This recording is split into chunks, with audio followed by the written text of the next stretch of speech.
3 sourcing frameworks you should probably learn if you want to start building out a large catalog for your Amazon business, buying products online, not going into stores, just buying your things online and working from home, sending your stuff into Amazon and making profit. Obviously, big catalog, you can scale it easier, put more money into it, make more money, make it your full-time thing. Nonetheless, I'm going to show you today 3 frameworks that's actually going to allow you to start building a large catalog of products so you can start having, days like this. I'm not here to convince you or tell you that you're going to become a millionaire from your Amazon online arbitrage business, okay? You probably won't. But I am here to tell you that you can start generating an extra couple $100 every single day consistently after a couple months of consistency, learning how to go through these frameworks, going from framework 1, 2, 3, and eventually getting to a point where now you built out a big catalog and you can just make a bunch of money, or at least enough money to replace your regular 9 to 5 or supplement some extra income to do some other things that you like to do. Maybe you like fishing, you want to get a bow, or whatever the case may be. Okay, I'm not here to tell you what to do with it. I'm just here to show you what worked for me, and that's what I'm going to do in this video, okay? So let's just jump straight into it. Framework 1, this is the first stage of sourcing. And now I'm not only going to tell you what the framework is and kind of how to navigate it, I'm going to show you some examples. I'm going to do some sourcing in these different frameworks and show you kind of what to look for and how to actually piece this and make it work for you. So framework 1, again, step 1 is learning the market, okay? This is the first ever stage because you have no idea what products to sell and you have no idea where to buy anything from. You're brand new to online arbitrage. Maybe you're going straight to Walmart and just trying to find products, or you're going to clearance online, and that's all you really know how to do. And that's not what I think you should be doing, okay? You need to be learning the market, okay? And honestly, this is probably the most powerful framework because this is going to be the backbone to the other methods that we're going to get into, right? Framework 2 and framework 3 are only possible if you get through framework 1.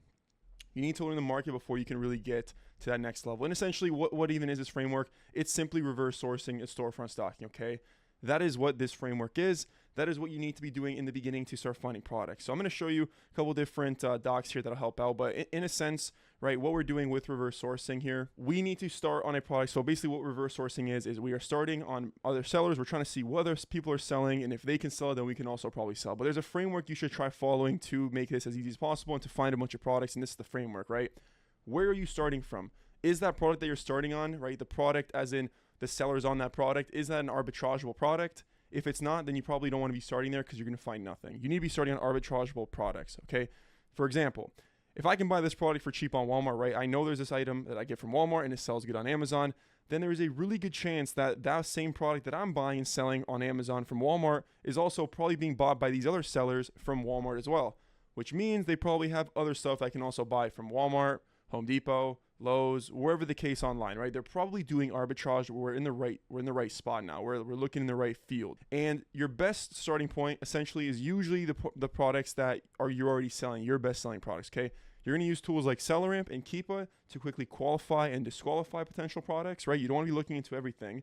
You need to be able to do like a quick little eye check and know when you should spend a little bit of time looking into it, if it's really close to being profitable. And these are just things that you're going to have to pick up as you progress through framework 1, okay? And this is when, things start to become easy, is when your eyes get trained to pick up those warning signs and those red flags. To give you some examples of 4 red flags: a big price drop, probably not a good chance you're going to find it profitable. High BSR, probably don't want to be selling a product that sells 3 or 4 times a month. Amazon's in the listing. Sure, there's opportunity there, but the chances are much less than if they're not there, right? No buy box. Probably good chance the price is probably going to start tanking real soon, or it's just not really selling quick enough. And you as a new seller with no reviews, you're probably going to be missing out on a lot of sales, and you're better off just not even looking into them, right? These are things you can auto disqualify to make the whole process a bit quicker, more smooth. And a simple Google search is all you need to start trying to find these products and seeing if they're profitable or not. This isn't rocket science. We're not going some crazy complex website and doing these crazy different things to try and find it profitable. Do a search. Is it profitable? Yes. Then look a little bit deeper and try and manufacture that margin as much as you can. But if it's not profitable, don't sweat it, right? Move on, move to the next product, because you will start coming across ones that are profitable, okay? And again, once you do find the opportunity there, now we can spend a little bit of time going deeper, because now we've found an opportunity. So let's maximize as much as possible. You got your coupons, discounted gift cards, website sale loops, which is another kind of higher level sourcing. And then also your cash back. Now, I wouldn't factor cash back into my buy cost, but it can get me over the hurdle sometimes, right? If there's a lot of cash back there, I'll be like, well, I won't consider it to my buy cost because I don't want to, I wouldn't do that. But it might get me over the hump at like a 20 or 25% ROI to go ahead and actually purchase a product like that. So essentially, here's SellerAmp broken down, and let's actually go ahead and also take a look at this quick little demo to kind of help speed up the whole process. Essentially, when you're reverse sourcing, right, you're asking those questions. Is Amazon there? Yes. Probably move on, but maybe look a little bit deeper, right? Okay, maybe they're not. Then we move on. Is there a buy box? Yes or no? Okay, is it profitable? Yes or no? Now we're analyzing once we've actually found an opportunity. You only analyze when you find an opportunity. And then you're going down the list doing your analysis, right? Consistent price, no spike in offers, consistent sales, buy box being rotated, make sure that there's not a crazy amount of competitors on there, especially if it's moving slower. And then after that's all done, you're placing your test order and going in and trying to buy that product. And now you're building out your store one step at a time. So as we open up a seller here and kind of just demonstrate what that kind of looks like, right? As we go through this list on SellerAmp, Rich, we're starting on a product from Walmart. We're seeing what is there potential to look into, right? So something like this that's not really selling. I don't really want to be looking into something like that, okay? But then you come across products that are a bit more consistent, and we can jump in here and see if we can find this product profitable. Quick little simple search. We see it for $23.49. Well, okay, if this is the same exact thing, this potentially could work. But obviously, we've maybe found an opportunity, but it still might not be the correct item.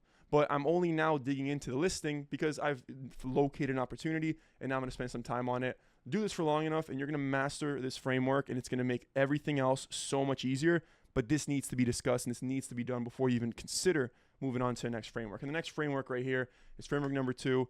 You essentially know something that you didn't know in framework 1, okay? You have a better starting point, okay? Now you can start separating yourself from your competitors.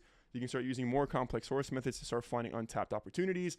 This is more, at this point, you have a high-level understanding of how to read Keepa charts. You're good at analyzing, and you start to learn which websites have what brands for the cheapest price. So jumping into this framework, this is more so a Keepa product finder brand search, okay? So we know that website X has brand Y at the cheapest price, plus there's a 20% code you can keep recycling, okay? So your first step now is to do a very broad search with Product Finder. So what that looks like on Product Finder, we come into the brands and we're throwing in a brand. For this example, I threw in a brand Glossier. Maybe I know where to get it for the cheap price. I know when they're running a promo, when they're running those cycles.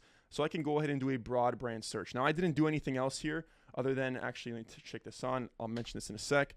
Other than that, we see there's 233 different listings on Amazon of this brand Glossier. So now what I'm doing here is we're coming into here and now we're filtering down a bit more because it's too much, right? So generally I like to take Amazon out of stock. I don't want them on the listing. Okay, sales rank's not super important, and I'll mention that in a sec. I prefer there to be a buy box, kind of how I said in the first stage. So I will put like a 1 there. Now, if you want to sell higher ticket stuff, use a prep center, then obviously set that minimum higher. And then obviously your offer count, you can do minimum 3 offers. This will probably get you some decent results on your first search, but then obviously you can look a little bit deeper with the listings that have no offers to 3 offers, and there could be some opportunity there. Obviously, you need that high level of understanding of how to read Keepa to make sure you're not making dumb decisions and selling on listings that you probably shouldn't be under. So you should probably know that before even getting on any listings with low competition. Once you can throw in a couple filters there, now you're generating that list and you're going down the list of products and trying to find those profitable on Amazon. So this is that second phase, and you can only do this search if you know what you're looking for, if you know like the direct brand you're searching. So for example, we'll take Amazon out of here. I'll put a $1 buy cost in the buy box to make sure that there's at least a buy box on these listings. And now I have 60 products that I have potential to find, and I'm going down this list, tracking these to Amazon and seeing if I can find this from that direct website that I found it at that they were 20% off on, and I'm going back and forth between these, and I'm adding more and more products to my store. So maybe I found one Glossier product reverse sourcing, but now I know this opportunity exists from this website, and now I'm coming into here, and now I'm really maximizing that opportunity, and that one product has now just multiplied to 3 products, 5 products, 10 products. It's endless depending on how good of a brand you found. Okay, and this is in a sense what that second framework is. Okay, it's because now we know something that we didn't previously know. And as we work down to framework 3, okay, this is when you have a competitive advantage. Okay, this is not, at this stage, you've been doing Amazon for a while. You know when to buy the products. Okay, you have products in your catalog that you can buy the cheapest price guaranteed now because you've gone through the cycles. So this is the cheapest possible price I could ever get this product for. There's no way I can get this product for cheaper. You have the best pricing. You can outprice all your competitors, and you're in that advantage, right? You're buying this product at $5 because you know when it's on sale at $5, but everyone else is buying their product at $8 because they're buying it on the other promo that everyone else already knows about. There's your competitive advantage. how do you expect to come up with these competitive advantages and find them if you don't go in there and do the other frameworks, right? Do framework 1. That's why I say it's so important, because it is the backbone to this whole entire thing. You learn the market with that, and then you slowly get these competitive advantages as you progress through your Amazon journey, and you're just building this massive catalog, okay? Generally, these items from here are in your catalog the longest because, again, you're buying it for the cheapest price versus everyone else, so you can be in stock longer, making money longer, and everyone else is getting off the listing because they're not profitable on it. But you are profitable on it because you know exactly where you need to buy this product from. Okay, and typically, you are buying these products once a month, and maybe you're buying enough products to last you that month, and then that cycle's running again, and you can jump right back on it again, and then now you're just maximizing that opportunity there, and it's essentially like a loop, I guess, in a sense, that you have advantage, and now you are ahead of everyone else in this aspect because no one else knows about it. And this you just pick up. Okay, there's nothing I can really teach in a video like this. I can't burn loops in a YouTube video. That'd be silly for me to burn a loop in a YouTube video, but I want to give you the framework to go out there and know what to kind of look for and what to consider when you are sourcing, because these are the things that really start building that big catalog. Is you can realistically build a huge catalog from this one single sourcing method. Okay, you don't even need to consider these different methods. These are just other things you can implement as you progress to maybe speed it up a bit. But in all reality, this is the one method that I did my whole first year and a half. I didn't even touch the other ones, and I made, I had fantastic numbers. I scaled to, 7 figures, within the first year just with this one method alone. So you don't need these other ones, but at this stage, knowing what I know now, this is kind of what I would recommend to be going through as you progress in your Amazon journey, specifically your online arbitrage journey, because as you can put all these together, and a combination of all these ways of sourcing is what's going to build you that catalog on Amazon filled with products that you can start buying online, so you don't have to go to store anymore. You don't even have to consider getting into wholesale, because now you just have a nice big catalog online and you're just making a bunch of money doing online arbitrage, buying from big retailers. You have proper order confirmations, receipts. You can prove authenticity. You're not dealing with sketchy suppliers that are buying stolen goods. Everything is within the books. You can operate your business with peace of mind, knowing that you can continue to grow it and you're doing things the right way. So step 1, to go over this whole entire thing, we're learning the market. Step 2 is we're capitalizing on those findings. And then step 3 is we're maximizing those findings. You do these in a perfect combination, and you have the A through Z framework of the sustainable online arbitrage model, the model that I do myself, the model that's allowed me to get to a point where I'm generating over $100,000 every single month in revenue, profiting 15 to 20% margins, and just at this point cash flowing. Most of my work now with Amazon is completely outsourced. Got my warehouse, whatever the case may be, but none of it would be possible if you can't begin to track down products. This is the whole backbone to everything. Everything else you're thinking about Amazon is puny and minimal. All these things you can implement eventually, like everyone's concerned about on gating and all this and that and like prep and whatever.